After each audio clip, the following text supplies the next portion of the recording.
When you think about what powers the most advanced scientific research, what comes to mind? Probably supercomputers, right? And super specialized, complicated software. But what if I told you that one of the secret weapons in modern science is actually a simple feature, hiding in plain sight inside of Python? Let's dig in. So, to get started, let's get a feel for the kind of challenges that scientists and engineers are up against every single day.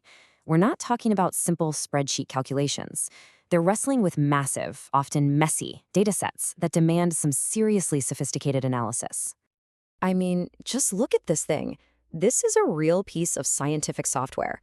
Look at all those inputs, all the parameters, the simulation controls.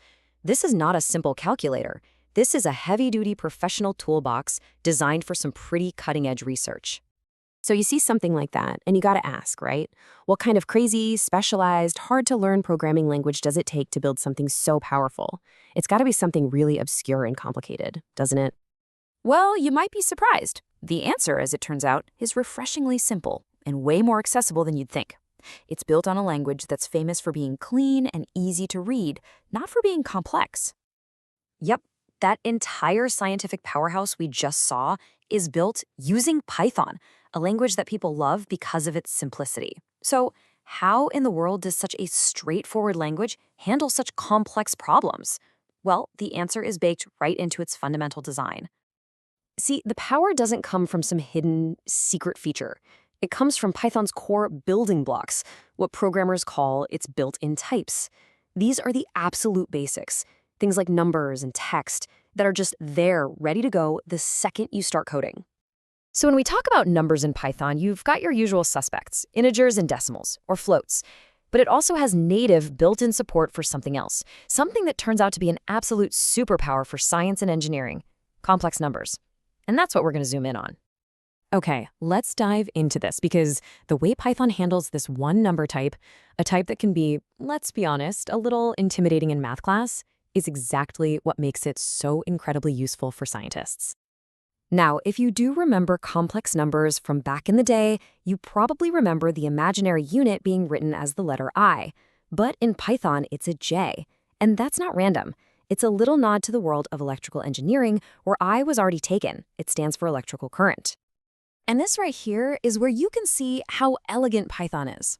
The most fundamental rule of imaginary numbers is that the imaginary unit squared equals -1. In Python, you just type it, 1j times 1j, and it just works. You don't need a special library, there's no complicated function to call, it's just part of the language. And playing around with them is just as easy. You create a complex number exactly how you'd write it on a piece of paper. You need the real part? Just ask for .real. The imaginary part? .imag. It's so clean and readable, and it makes doing some pretty advanced math feel surprisingly natural. And believe me, this isn't just a surface-level feature. Python is all in. For the really advanced stuff, there's a whole dedicated module called CMath, short for complex math, that gives you an entire toolkit of specialized functions ready to tackle any scientific challenge you throw at it.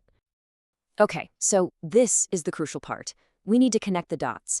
How does this one simple building block, the complex number, let someone build that incredibly sophisticated scientific tool we saw at the very beginning? So, check this out. This is the core mathematical formula from the research paper that the software is based on. It looks pretty intense, right? But what do you see right there in the middle of it all? Yep, our little friend J. This is the literal language of electrochemistry. And that is the magic key. This is the whole game. Because Python's code looks so much like the actual math, scientists can translate these complex formulas almost line for line directly into code.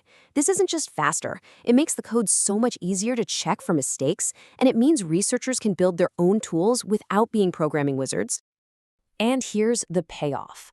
That direct line from math to code is what lets us take complex data, process it, analyze it, and turn it into these visuals. These plots are where the abstract formulas become real, tangible discoveries that you can actually see and understand. All right, let's pull back for our final section and look at the bigger picture here, because this one example tells us a lot about why Python has become so dominant in science and data analysis. I mean, just think about what this really means. You have a single tool built on Python's simple foundations that can manage the entire scientific workflow, from getting the raw data to fitting the model to exporting the final plots for a research paper. It's a complete digital lab bench, all powered by a remarkably simple language. And really, this one tool is just an example of a much bigger idea. Python's real advantage is its philosophy. Give people powerful but accessible building blocks.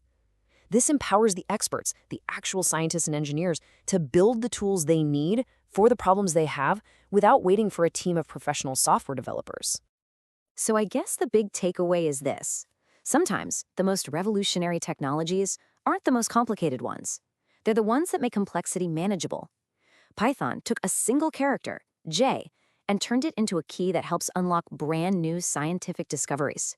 And it really makes you wonder, doesn't it? What other huge breakthroughs are out there, just waiting to be unleashed? Not by more complexity, but by the next beautifully simple idea.